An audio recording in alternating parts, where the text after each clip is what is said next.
Estamos preparados para salir.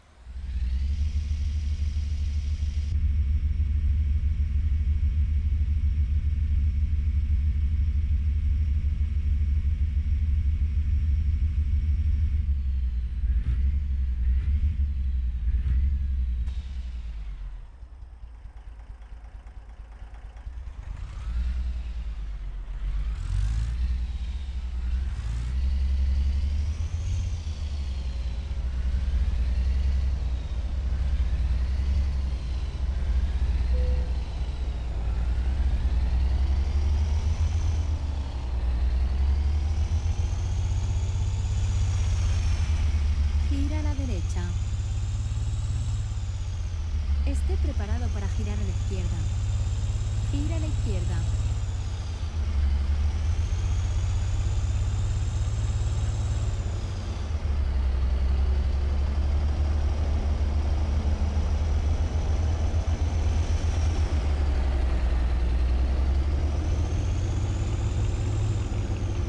Gira a la izquierda.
materna fue una mujer de mucho esfuerzo que crió a mi padre y a sus hermanos sola. Es por eso que el hacendado para el que trabajaba le cedió una casita cerca del canal. La choza estaba bien construida, tenía lo necesario para ella y sus críos, sin embargo estaba muy cerca del podrido canal que recibía los desechos del matadero del ganado. Por ahí, por esos rumbos, deambulaba sin dirección Damián. Él era un anciano de unos 78 años, soltero hasta donde recuerda mi padre, ya que el pobre hombre era muy feo. Durante su infancia, mi padre, su hermano y sus amigos tenían como pasatiempos escuchar las incoherencias de ese pobre viejo. Este decía que desde hace poco tiempo había conocido a una chica, una muchacha muy hermosa y buena que lo amaba solo a él y que pronto se irían juntos para siempre. La historia origen de aquel sujeto es triste, ya que fue abandonado en un orfanato y los bisabuelos del hacendado lo dejaron vivir en las caballerizas siempre y cuando mantuviera limpio el lugar. Damián siempre les mendigaba a los depostadores del matadero un trozo de carne blanda o lo que era mejor, hígado, riñones o cualquier pieza cruda. Les decía que no era para él, que era para su novia. Los hombres se echaban a reír mientras hacían chistes respecto a su condición. Sin embargo, no tenían problema en compartir una porción de lo que ellos le robaban al patrón. Cierto día de otoño en que el cielo ya dejaba caer algunas gotas de lluvia, mi padre, mi tío y un par de muchachos algo mayores vieron que el viejo Damián se encaminaba hacia las sucias orillas de un costado del canal. El sujeto este llevaba una ennegrecida olla bajo el brazo. Los chicos, carcajeándose respecto a la supuesta mujer que amaba al pobre hombre, decidieron seguirlo para burlarse en su cara. La lluvia no dejaba que Damián se enterara de que lo venían siguiendo a pesar de las risas chillonas de los muchachos. Ya cuando estuvieron a una buena distancia, vieron con horror que el viejo, con dificultad, sacaba de las aguas inmundas el cuerpo de una mujer desnuda. En silencio sepulcral eran testigos de cómo el viejo limpiaba el cuerpo hinchado de una mujer joven, ordenaba su cabello mientras besaba su frente. Los muchachos estuvieron a punto de salir despavoridos para avisarle a alguien del horrible y asqueroso espectáculo, cuando de pronto la mujer se sentó por sus propios medios. Destapó la olla sucia y comenzó a comer los pedazos de entrañas y trozos de carne crudos. La acción instantánea del vómito que produjo tal espectáculo a los chicos los delató y como alma que lleva el diablo se echaron a correr alarmados y contando lo que vieron a todo el que se les cruzaba. Cuando llegaron a las orillas sucias del canal junto con un buen grupo de adultos, solo encontraron la olla vieja con restos de carne a medio masticar y del viejo Damián no se volvió a saber más.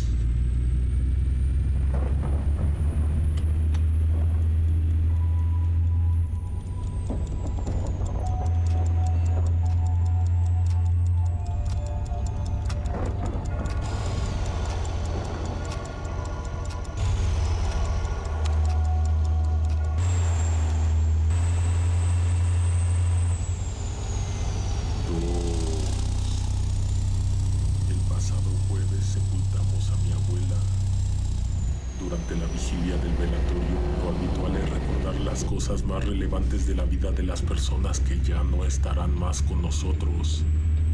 Con mis hermanos, tíos cercanos y primos recordábamos las historias que nos contaba mi abuela alrededor de un fogón hecho sobre un plato de arado.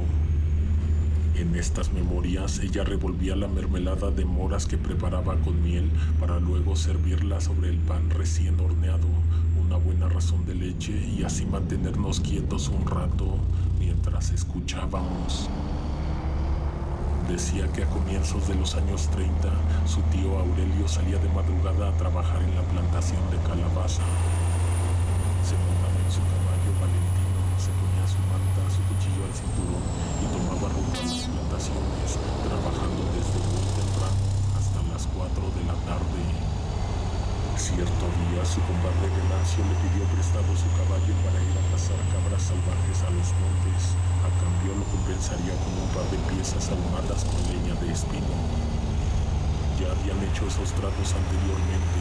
Sabía que la palabra de Venancio era de confiar, pero eso significaba que tendría que levantarse una hora más temprano para alcanzar a desayunar y llegar a buena hora a trabajar.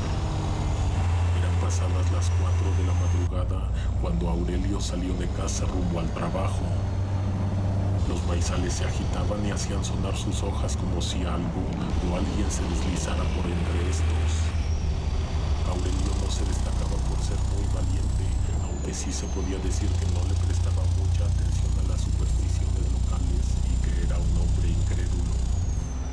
Caminó con paso seguro, sin embargo, en el camino recogió un palo grueso para espantar a algún perro en el sendero o algún forastero de malos hábitos. Ya había caminado una buena distancia y prácticamente estaba a mitad de camino entre su casa y la hacienda donde trabajaba. Ya solo quedaba cruzar el puente del riachuelo que regaba las tierras de su patrón. Cuando estaba a escasos 4 metros de salir del puente y seguir por el camino, sintió unos maullidos por debajo de sus pies.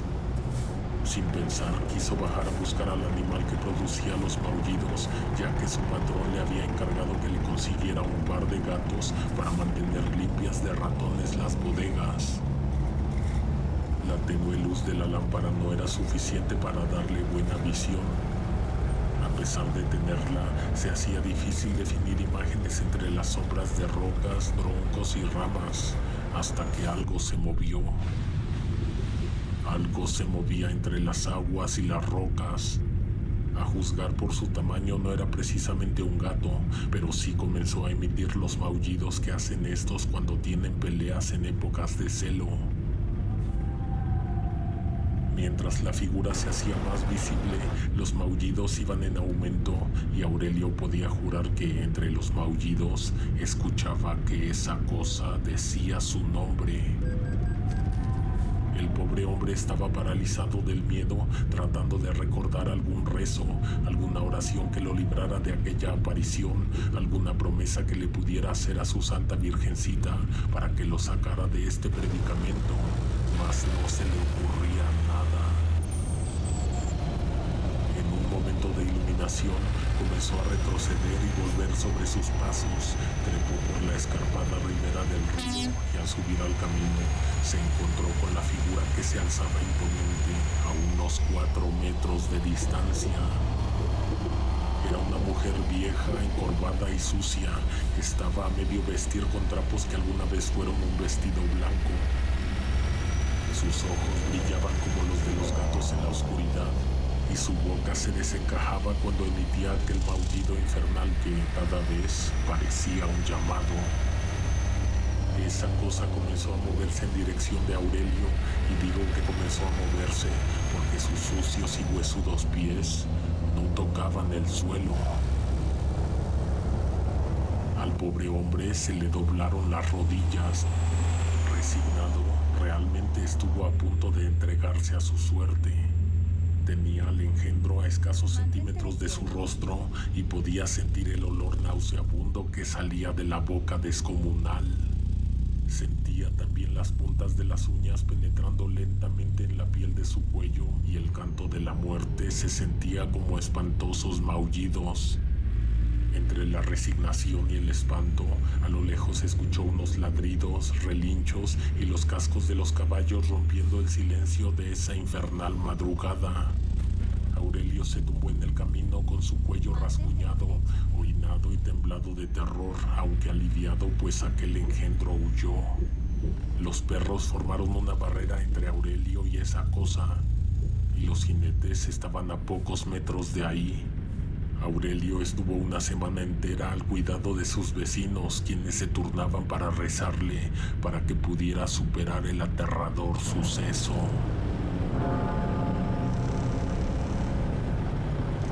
3. Mi primo Cristian siempre fue dado a salir a conocer nuevos lugares en las vacaciones con su novia Sofía. En uno de esos viajes, el padre de Sofía les dejó de lastre al quinceañero Leonardo, hermano de esta, y a Claudia, prima de ambos. El padre de Sofía no lo hizo para que vigilaran a la pareja, ya que el noviazgo de mi primo y la chica iba por camino al matrimonio y el señor les daba toda su confianza y apoyo. El viaje de ida al litoral central se hizo un caos, la relación de los chicos era caótica, peleaban por todo. Apenas llevaban unos cuantos kilómetros hacia su destino y tuvieron que parar por varios minutos en el primer peaje para convencer a Claudia que subiera nuevamente al vehículo. Sofía tuvo que viajar en el asiento trasero con la adolescente y Cristian tenía de copiloto a Leonardo, quien no perdía la ocasión de lanzar indirectas a Claudia. Finalmente llegaron a la zona costera del Canelo. La casa que alquilarían por 5 días no fue difícil de encontrar, pero para males de la pareja, los chicos no dejaban de palabrearse e insultarse. Lo que empeoró la situación fue que después de almorzar, Cristian y Sofía tuvieron que salir tras de Claudia. La chica estaba empecinada a volver a Santiago con o sin ayuda, caminando o de aventón. Mientras Leonardo en casa había quedado lavando trastes en castigo, a él no le pareció tan mal ya que no tendría que soportar la odiosa presencia de su prima. Cuando se disponía a ir a la habitación para cambiarse de ropa por un bañador y una camiseta sin mangas, vio que de la casa de enfrente salía una chica de unos 20 y tantos, delgada, de piel blanca, de un sedoso cabello castaño que caía como una cascada por su delicado cuerpo. Como si algún tipo de percepción le hubiera avisado, la chica rápidamente volvió a entrar a la casa. Leonardo había quedado cautivado por esa visión. Eso contribuyó, en cierta forma, que el chico dejara de lado las burlas que le lanzaba a Claudia. Al día siguiente fue una verdadera sorpresa para Cristian y Sofía ver que los enemigos desayunaban casi del mismo plato y no hicieron comentarios respecto a la situación para echar a perder los días que les quedaban de vacaciones. El cambio repentino de Leonardo con su prima era evidente, solo quería que ésta entablara amistad con la chica de enfrente para que después él pudiera conocerla, y claro que el plan funcionó. El muchacho quedó mucho más impresionado cuando pudo verla más cerca. Su cara era pálida, con pronunciadas ojeras, pero la profundidad de sus hermosos ojos verdes y su delicada voz lo dejaron rendido a sus pies. Decía llamarse Victoria y que generalmente ella se adelantaba a sus padres para limpiar y dejar la casa en óptimas condiciones para unas vacaciones tranquilas. Leonardo la esperaba pacientemente en la terraza, solo para intercambiar una que otra palabra, y obviamente no iba a la playa ni a la plaza por las tardes, solo se dedicaba a esperar a que apareciera Victoria en el jardín. Una mañana Leonardo, después de volver de las compras acompañado por Victoria, preguntó si había la posibilidad de quedarse un par de días más, a lo que su hermana le preguntó que dónde se quedaría o si contaba con dinero para alquilar un cuarto. Él le respondió que se quedaría con Victoria, pues ella se lo había propuesto. El padre de Sofía, pensando que el chico estaba entrando en una nueva etapa entre la adolescencia y la juventud, dio su consentimiento. Cristian, inmediatamente después de dejar a Sofía y a Claudia en casa de sus padres, fue a entregar las llaves de la casa de playa y de paso preguntó si había la posibilidad de alquilar la casa en el futuro. El dueño de la cabaña le dijo a mi primo que sería difícil, ya que la iban a ocupar unos trabajadores que había contratado para demoler la casa de enfrente y construir otra más sólida. Entonces Cristian se enteró de que el dueño de la casa de enfrente también era propietario de la que había alquilado y que dicha propiedad no se ocupaba desde el terremoto de 2010 y que por una orden municipal la casa no podía ser habitada por los peligros de derrumbe. Mi primo sintió como si le hubieran arrojado un balde de agua fría por la espalda. No sabía qué hacer primero, ir por el padre de Sofía, ir a la policía o devolverse solo en busca del chico. Entonces cargó combustible y se dirigió con el propietario, mientras llamaba a los padres de Sofía para contarles lo sucedido y que lo alcanzaran en la carretera. Finalmente, cuando llegaron, se encontraron con una casa en ruinas, sin puerta en el frente, llena de maleza, las paredes agrietadas, las ventanas tapiadas con tablas y que casi solo la fachada estaba en pie. Cristian y Sofía no podían dar crédito a lo que veían. De Leonardo y Victoria ni señales, el chico había desaparecido, solo su mochila fue encontrada con sus pertenencias entre los escombros. Esta fue conservada por un tiempo por la policía. Después archivaron el caso como que el chico se había fugado. El padre de Sofía hizo responsable a mi primo de la desaparición de su hijo y en ningún momento reconoció su culpa. El noviazgo se disolvió y nunca más volvieron a saber de Leonardo, menos de la tal Victoria.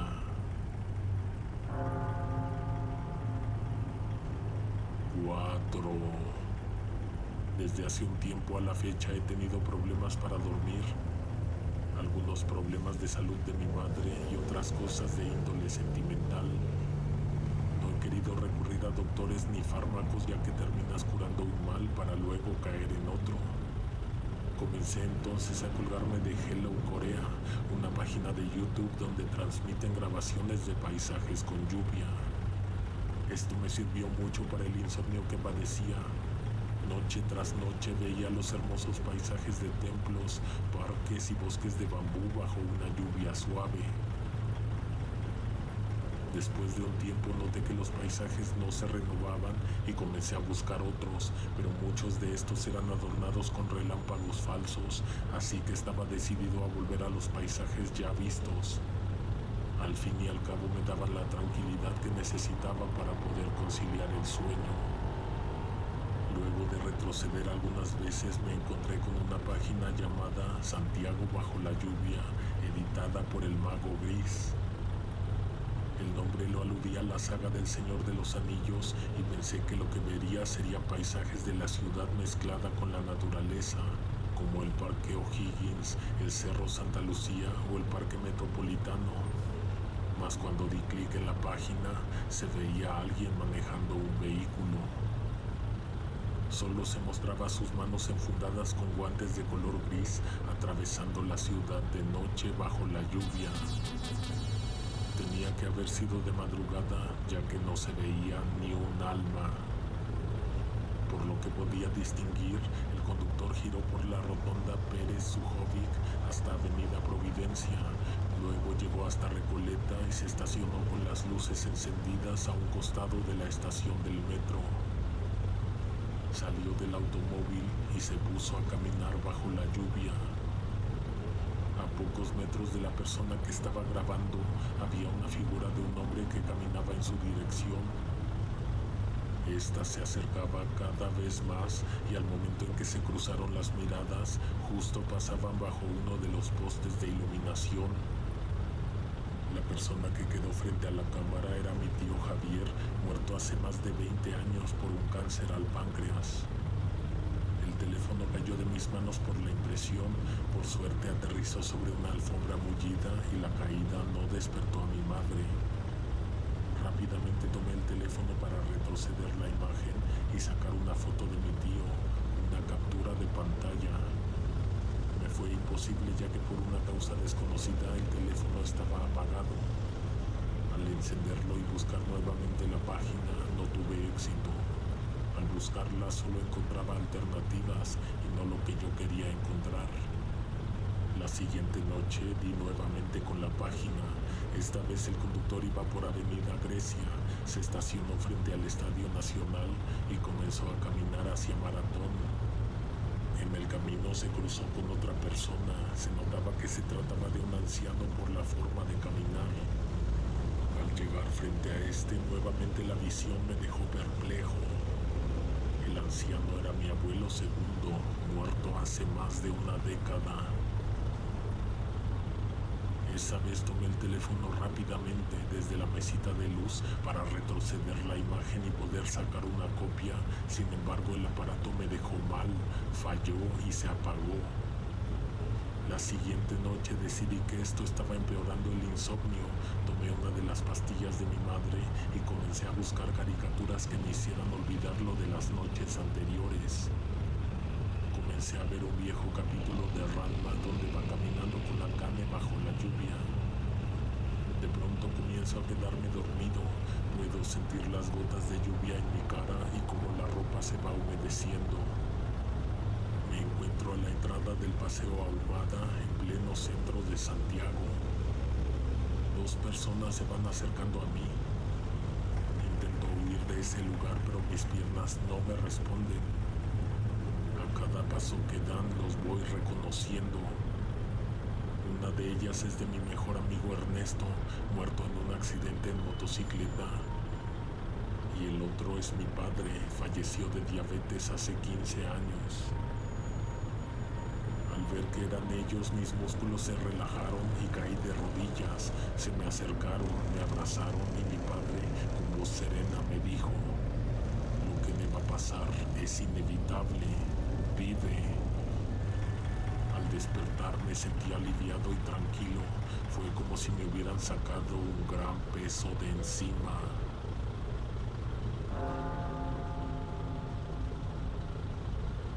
Cinco. El mundo de los espíritus es extraño e insondable. Aunque muchos quieran darle una explicación, creo, en lo personal, no hay ciencia cierta de estos fenómenos. Corría el año 2011 cuando comenzaron los sucesos paranormales en la casa que había comprado con mucho esfuerzo. Esta está ubicada en una colonia nueva, con áreas verdes, calles bien señalizadas, con resaltos y tachos peatonales para evitar accidentes. La mayor parte de los vecinos son adultos jóvenes bordeando los 25 y los 55 años de edad. Una vez que tuve completamente amueblada mi nueva casa, le pedí a mi novia que se fuera a vivir conmigo. Ella aceptó con gusto, pero le inquietaba el lote baldío contiguo a mi propiedad. Ella pensaba en que solo bastaba que se alojara algún indigente para que se transformara en un problema. Mas no pasaron ni 2 semanas y comenzaron la construcción de una torre de señal satelital. Eso nos alivió de sobremanera, ya que esta clase de instalaciones cuentan con muchos elementos de seguridad. Una mañana en que ella amaneció enferma, llamó a su jefa del área administrativa donde trabaja para avisar que ese día no asistiría. Asegurándome que estaría bien, subí a mi coche. Al salir a la calle principal, me detuve para ajustar los espejos laterales, cuando frente al vehículo pasó caminando y dándome una sonrisa sarcástica Esteban, el exnovio de mi pareja. Rápidamente se me vinieron miles de ideas a la cabeza, giré y volví a casa. Al entrar sigilosamente la encontré a ella con su bata a medio poner y sentada en la mesa de centro. Me miraba muy impactada, dejó el celular sobre la mesa, se acercó y me dijo que acababa de hablar con una chica de la oficina que era muy cercana a la familia de Esteban, su exnovio. Había recibido una muy mala noticia, pues por la noche habían irrumpido en la casa del chico para cobrar unas drogas y terminaron con su vida. Solo imagina lo que hubiera sido mi vida si siguiera con él, agregó mientras ella me abrazaba. Después de decirle que había olvidado la chequera, me despedí y no quise dejarla más nerviosa de lo que ya estaba con la noticia, aunque no terminaba de entender por qué o cómo era que lo había visto a él. Durante la madrugada nos despertaron unos gritos de la vecina de la casa contigua. Victoria me sacó a súplicas de la casa para ir a socorrerla, mas yo no quería inmiscuirme en peleas matrimoniales. Como es típico, ya había curiosos con la chica tratando de calmarla y a la vez enterándose de lo sucedido.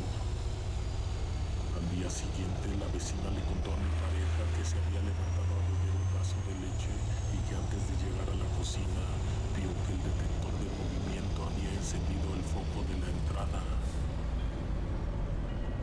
Caminó entonces sigilosamente para ver por la mirilla de la puerta. Quien estaba en el frente era su abuela, quien llevaba muerta más de 6 meses. La mujer solo estaba ahí, quieta, como esperando a que le abrieran la puerta, a sabiendas que del otro lado estaba su nieta. Los sucesos en esa nueva colonia de casas recién construidas se fueron produciendo con más frecuencia. Pero lo más extraño es que solo mis vecinos de al lado y de enfrente experimentaban apariciones. Los de los alrededores solo tenían como experiencias puertas que se abrían y cerraban con fuerza, las luces se prendían y se apagaban o les llamaban por sus nombres a cualquier hora del día. Nadie podía dar crédito e incluso hubo un par de mujeres que fueron a bienes nacionales para preguntar si ese lugar había sido un panteón o un cementerio indígena. La respuesta fue que ni lo uno ni lo otro. Una noche en que mi pareja fue de visita a casa de su hermana, aproveché para decirle a mi hermano menor que se viniera a hacerme compañía, jugar FIFA en la Play, tomar unos tragos y tal vez, si teníamos suerte, ser testigos de un encuentro paranormal. No debía haberle dicho eso, ya que cuando estábamos ordenando un poco, sentimos la puerta como cuando llega mi novia. Caminé hacia la entrada y vi a un hombre con impermeable sacudiendo un paraguas. Era mi padre, que nos miraba con cara seria diciendo la misma frase, como cuando nos encontraba en pie cuando llegaba de las reuniones del gremio de comerciantes. ¿Aún están despiertos? Nuestro padre estaba frente a nosotros, el hombre que dejó este mundo hace 5 años. Con el ceño arrugado caminó hacia el patio mientras le cambiaba la expresión de seriedad a de alegría. Atravesó la puerta de atrás, lo seguimos rápidamente y lo vimos que cruzó a través del muro. Lo mismo que con la puerta trasera. Con mi hermano nos trepamos a la muralla y lo vimos desaparecer, fundiéndose con la torre de radio. Nos quedó claro que la antena estaba atrayendo, generando o llamando a todos esos entes paranormales. Gira a la izquierda. 7. En los años en que mi abuelo era jefe de mecánicos del ejército en el destacamento de los Andes, contaba de la desaparición de 2 oficiales y un cabo primero.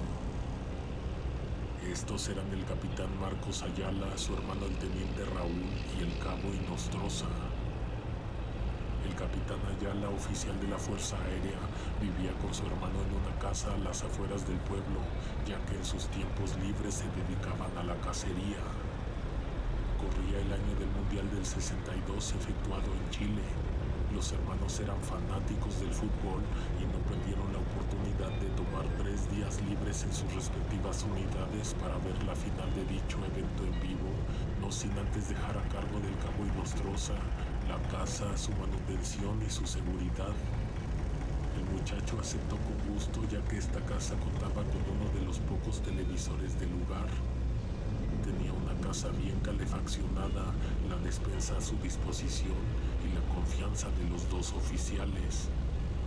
Las únicas indicaciones eran de dar mantenimiento, aseo, limpiar las armas de cacería y 2 veces al día bajar un frasco por un tubo metálico que se encontraba junto a la caja con leña.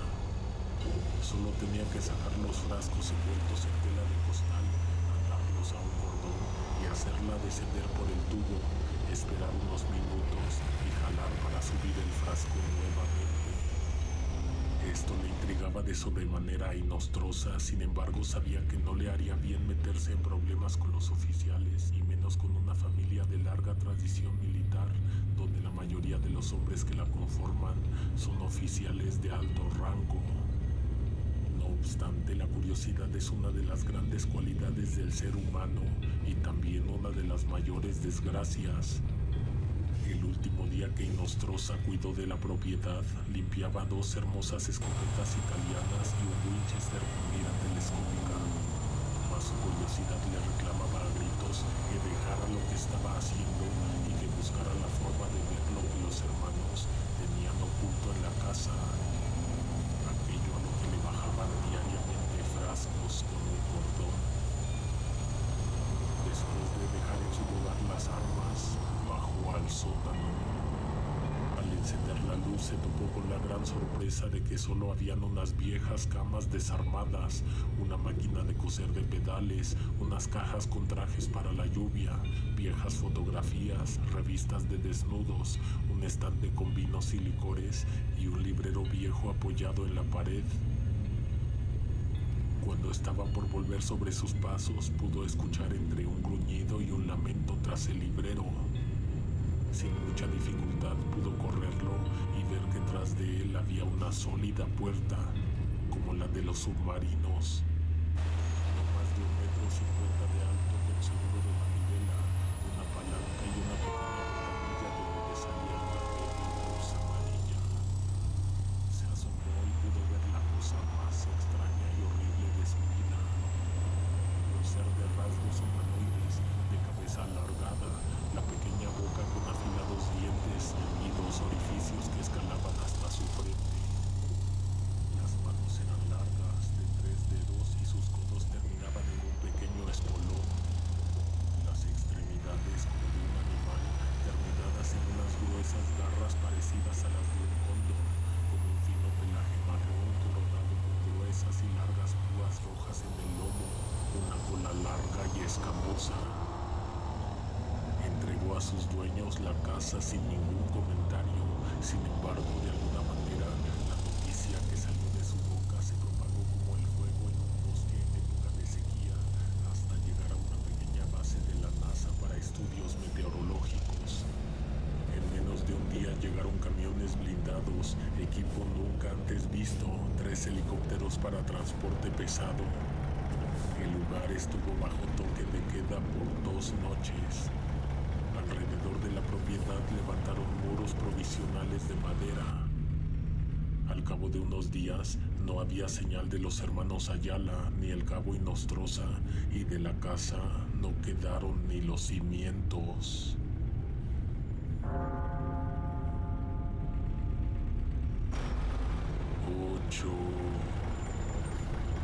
Mi abuela nos contaba que cuando la mandaba su mamá a buscar la leche, lo hacía muy de mañana. Una de esas tantas veces vio a una mujer que salía de un maizal, toda sucia y revolcada, casi gateando. Cuando ésta estuvo a punto de poder ponerse de pie, un brazo largo y huesudo la tomó del cabello y la jaló nuevamente de donde había salido. Mi abuela, con la curiosidad de niño, se fue acercando pensando que era una pelea de matrimonio. Las matas de maíz se iban moviendo en dirección al pequeño canal. Al parecer, quienquiera que haya sido la mujer, aún su agresor la tenía en sus manos y la arrastraba hacia el sucio caudal de aguas negras. Mi abuela corrió y le contó lo sucedido a quienes trabajaban en la lechería. Un cuarteto de hombres con garrotes y el patrón con su escopeta partieron al maizal y a los que encontraban en el camino los animaban a acompañarlos. Cuando llegaron ahí, tomaron una distancia de 2 metros por persona para poder cubrir más terreno. Al cabo de haber caminado 80 metros por el sembradío, encontraron a la mujer. Esta estaba casi inconsciente, revolcada, golpeada y con rasguños por todo su cuerpo. A los días de este hecho, la mujer en mejores condiciones pudo relatar que cuando se dirigía a la lechería, sintió que alguien la llamaba desde el maizal. Como aún estaba oscuro, se fue acercando para ver mejor. De pronto, una mujer muy alta pero encorvada la tomó con fuerzas de su ropa y la arrastró para comenzar a golpearla. Aquella cosa daba unos gritos ensordecedores, la boca se le abría de forma descomunal, babeaba y gruñía como una bestia. Cuando creyó que la matarían de una vez, comenzó a escuchar a lo lejos a los hombres que se acercaban.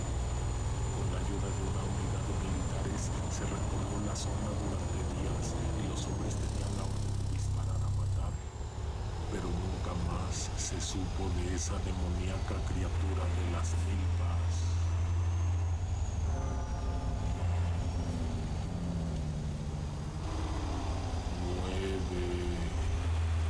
Un relato que acabo de escuchar en este canal me recuerda a mi vecino Walter, un muchacho sencillo que trabajó con el padre de un amigo en transporte. Ellos se dedicaban a transportar papel higiénico a la localidad de Los Andes, región metropolitana. Don Adrián, su patrón y vecino, consiguió un contrato con una fábrica de féretros y en el primer viaje con el inusual cargamento se encontraron con otro transportista, con el cual siempre competían con el horario de entrega. El hombre, al ver los féretros que se asomaban donde la lona no alcanzaba a cubrir, se le ocurrió una idea para terminar con la rivalidad. La idea consistía en que el equipo que resistiera más tiempo dentro de un ataúd, el otro lo dejaría pasar para llegar primero. Todos estuvieron de acuerdo y bajaron con mucho cuidado 2 féretros. Por mala suerte, a Walter le tocó una de las espigas más cortas junto al peón que asistía al otro sujeto. Walter entró al ataúd correspondiente y su jefe cerró la tapa, no sin antes darle una pequeña linterna. Dicen que eso te ayuda para aplacar la desesperación. El muchacho comenzó a sentir que la voz de su patrón, que al momento le daba ánimos, se sentía cada vez más lejana, hasta que ya no la escuchó más. Esperó unos minutos y comenzó a forcejear hasta que pudo abrir la puerta del féretro. Miró a su alrededor para percatarse que era de noche y que de su patrón, camiones, el otro transportista y su copiloto y los féretros no había ni luces. La carretera estaba sola y el boliche donde se habían encontrado estaba cerrado. El muchacho comenzó a desesperarse, tomó su linterna y se echó a caminar calculando que en unos 40 minutos llegaría tal vez a una gasolinera.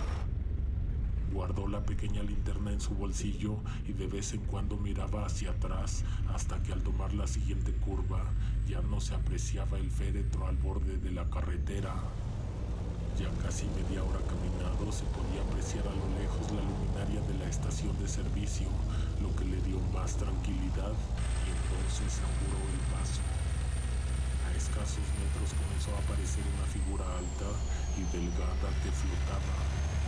Se le acercó con rapidez.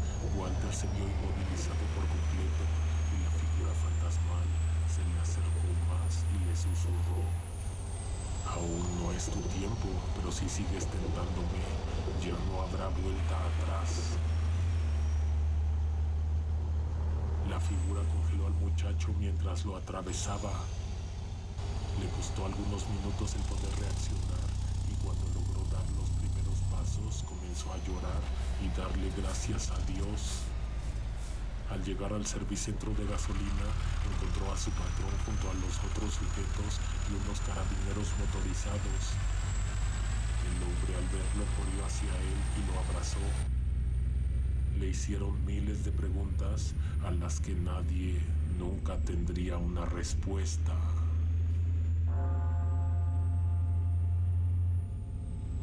10.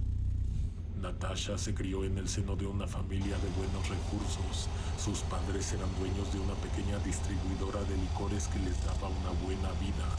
Sin embargo, a la muerte de estos, su hermano mayor fue despilfarrando las ganancias y quedando en la ruina hasta el punto de tener que vender la casa que los vio crecer. Con una hija a cuestas, fruto de un matrimonio fracasado, Natasha comenzó a trabajar conduciendo un taxi para una vieja amiga que contaba con otros vehículos. La pequeña niña se quedaba en casa de la amiga cuando ésta tenía que salir a trabajar. Para poder traer a casa el sustento no tenía de otra más que trabajar largas horas y solo llegar a descansar. Como consecuencia, era muy poco el tiempo que estaba con su hija, al punto en que ésta la veía como una amiga de la casa y no como su madre. Un Un día, Patricia, amiga y jefa de Natasha, le hizo el alcance que tenía que dedicarle más tiempo a la niña y dedicarse también un tiempo para ella, conocer a alguien o ver la posibilidad de volver con su marido, ya que éste aún la buscaba. Sin embargo, Natasha es una mujer obstinada que creía fielmente que pronto podía lograr todo lo que se había propuesto. Una tarde, Patricia le propuso que salieran a servirse un par de tragos a un bar y que no se preocupara por la niña, ya que todos en la casa estaban encantados por sus maravillas a sus escasos 6 años y la querían mucho. Natasha, no muy convencida, aceptó. Se cambió los viejos jeans por una falda de reno que le hacía lucir muy bien sus piernas, unos zapatos de tacón medio, una blusa blanca y una chaqueta de mezclilla. Natasha no es de una gran belleza, sin embargo sus chispeantes ojos verdes, unas pequeñas pecas adornan su pequeña nariz y su sonrisa suave ayudaron a que esa noche fuera el centro de todas las miradas. Totalmente ajenas al que dirán, Natasha y Patricia bailaron un par de mixes en la pista de baile. De pronto un hombre alto, cabello negro azabache, ojos marrones, jeans negros, camisa y botas de punta cuadrada, le pidió a Natasha seguir bailando con ella. Patricia le hizo una señal de aceptación y un guiño de complicidad. La mujer se dejó llevar mientras su amiga se despedía desde el bar haciéndole señas que le dejaría las llaves del vehículo con el cantinero y que no se preocupara por nada. El hombre se presentó como Joseph, que trabajaba en una financiera o algo así y que desde que la había visto entrar se propuso en conocerla.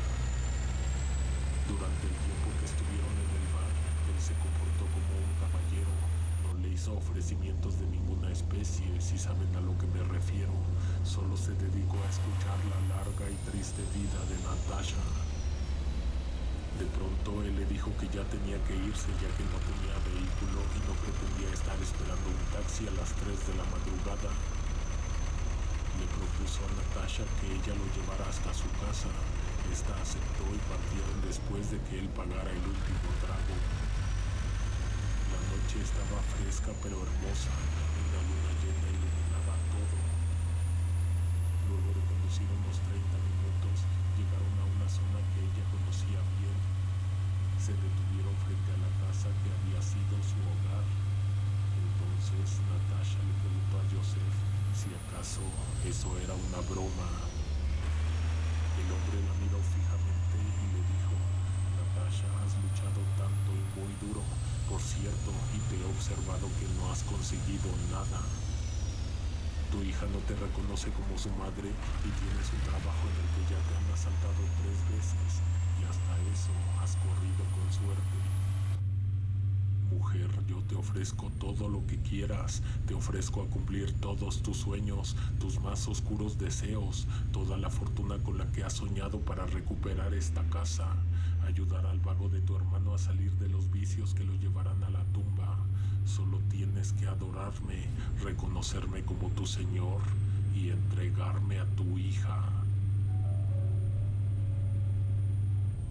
Mientras el hombre la tomaba fuertemente de los brazos y su cara se iba descarnando, Natasha luchaba por liberarse.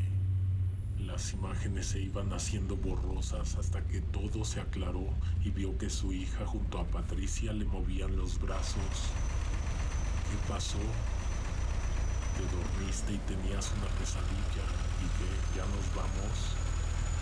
No, lo siento, estoy demasiado cansada y no seré de gran compañía. Ok, descansa. Tú te lo pierdes.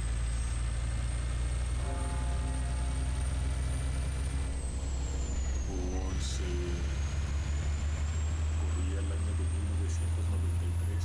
En ese tiempo mi cuñado y mi suegro compraron un vehículo del año y lo pusieron a trabajar en taxis con radiofrecuencia. Desafortunadamente el hombre que condujo el vehículo no era muy confiable, así que Fernando, mi cuñado, lo conduciría hasta que el automóvil estuviera pagado en su totalidad. Una tarde fueron solicitados sus servicios en un lugar del centro de Santiago para un pasajero con discapacidad. Este se trasladaría a uno de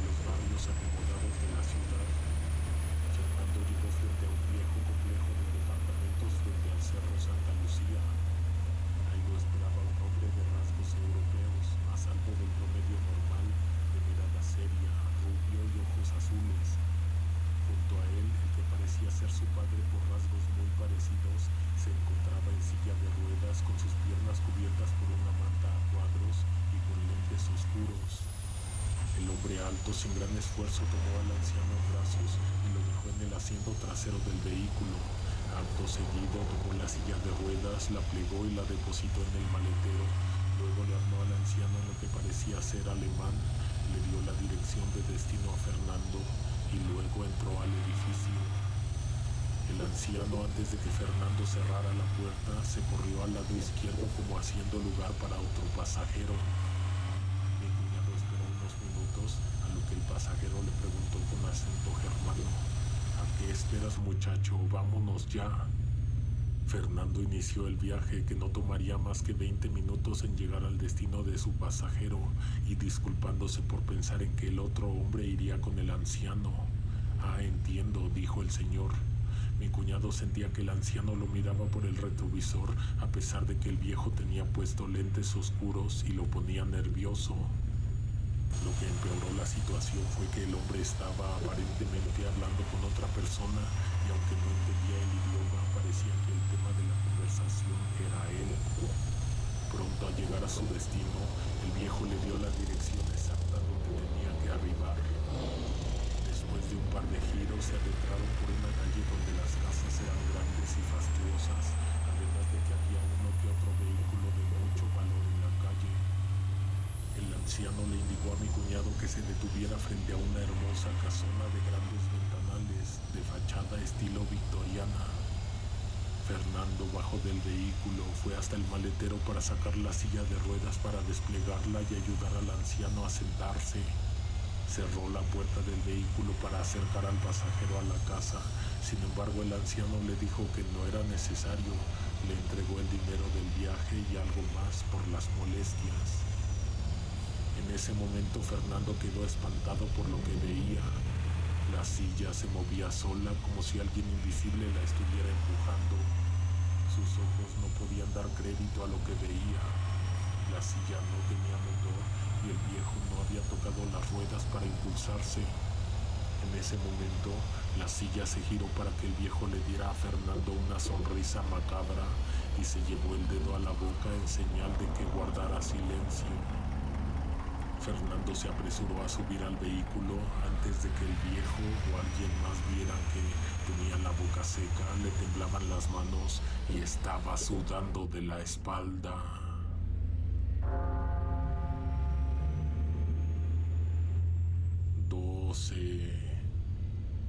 En los años 60, mi tío Luis, que en paz descanse, recibió unas tierras por la reforma agraria. Afortunadamente en este ya estaba construido un pequeño rancho de 3 habitaciones, cocina, una pequeña estancia, un cuarto para algunas herramientas y fuera de la casa, a unos 20 metros de distancia, el baño. Cansado de que mi tía le reclamara todos los días por las incomodidades, mi tío vendió algunos cerdos y con algunos ahorros compró todo para edificar un baño decente. Comenzó a cavar con la ayuda de mi padre y un vecino de esos mirones que lo saben todo, un pozo colindante con la habitación principal. Este tendría unos 4 metros de profundidad, 2 de ancho y 4 de largo para que su vida de utilidad fuera larga. Cuando habían cavado 1,5 metros de profundidad, dieron con un pequeño cofre de madera del tamaño de una caja de zapatos. Rápidamente desenterraron la caja y la abrieron. En su interior se encontraba un crucifijo de plomo y un pequeño bolso hecho de cuero. Al resto del crucifijo le habían cortado la cabeza. Al caer, mi tío sacó el bolso para vaciar en la misma caja lo que había en su interior. Quedaron perplejos ya que se trataba de un pequeño tesoro. Había 5 sortijas de oro, un anillo robusto de plata con una perla azul en el centro, un peine de marfil adornado con flores de plata y coral rojo y una pieza de colección bastante macabra. Era una docena de dientes de oro y otros pocos dientes humanos con enchapados del mismo material que aún conservaban la característica mancha marrón que toma la sangre al secarse. Durante largo rato discutieron lo que harían con el pequeño tesoro, hasta que el vecino metiche les dijo que si le daban permiso, él vendería las joyas en el pueblo. Después le llevaría el cofre con los dientes y el crucifijo al Padre Ángel para que lo sepultara donde él estimara conveniente, y después volvería para repartir lo que le dieran. No desconfiaron de ya que, a pesar de ser un metiche sabelotodo, no era mala persona y era un hombre muy temeroso.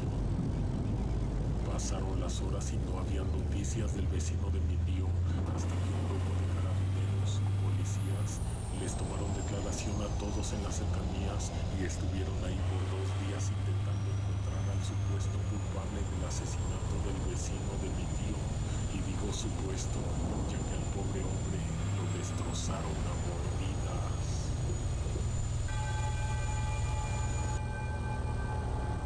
Agradecemos y mandamos un saludo a Antonio Paredes Molina por los relatos enviados. Suscríbete para que no te pierdas los estrenos. Activa las notificaciones para ser de los primeros en escuchar. Hasta la próxima. Alguien te observa en la oscuridad.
Recomputando.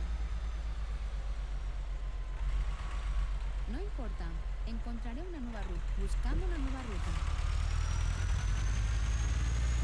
Ok, vaya, no importa, encontraré una nueva ruta. Recomputando. Buscando una nueva ruta. Estoy preparado para girar a la izquierda. Reencaminamiento.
Encontraré reencaminamiento.